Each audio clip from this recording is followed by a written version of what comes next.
आता कर्मयोग म्हणजे काय तुम्हाला सांगतो.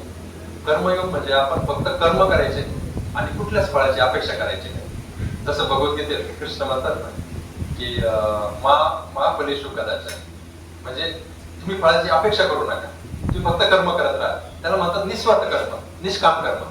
म्हणजे एखादं कर्म तुम्ही करताय पण त्याच्या कर्माच्या बद्दल तुम्ही काहीच अपेक्षा ठेवत नाही, ते निष्काम कर्मात म्हणतात. पण हे शक्य आहे? प्रॅक्टिकल आहे का सांगा बरं मला. आता बघा आपण जॉब करतो सर, जॉब कशासाठी करतो? 30 तारखेला 31 तारखेला जो पगार भेटणार आहे तो जर भेटणार नाही आपण जॉब बी करणार नाही. म्हणजे आपल्याला त्याचं फळ एक्सपेक्ट करतो की नाही त्या जॉबचं. आपण मुलांना का वाढवतो?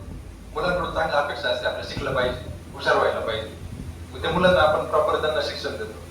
आणि म्हणजे आपण कुठलं पण कार्य घ्या तुम्ही, जर त्याच्या मागे मोटिवेशन जर नसेल आपण करणारच नाही. काहीतरी मोटिवेशन असतं. आणि कलियुगामध्ये विशेषतः निष्काम कर्म करणं हे खूप अवघड आहे. निष्काम कर्म एवढं सोपं नाही सर. कारण मी जर असा विचार केला की मी जे करतोय ते मी निस्वार्थपणे करणार, म्हणजे त्याच्यातून मला काही फळाची अपेक्षाच नाही, तर आपल्याकडून कर्म पण होणार नाही, अशी परिस्थिती येऊ शकते. म्हणजे आपण जर म्हटलं की नाही मला पगार नकोय, मग आपण दुसऱ्या दिवशी नोकरी सोडून देऊ.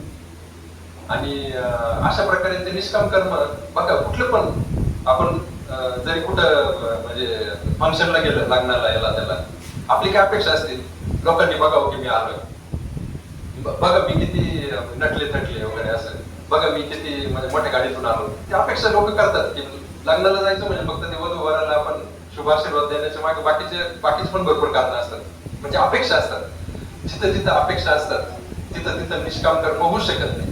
म्हणजे फळाची अपेक्षा, कुठलं तरी फळ मला भेटलं पाहिजे. मग हे कर्मयोग करणं ह्या युगामध्ये खूप अवघड आहे, खूप अवघड आहे.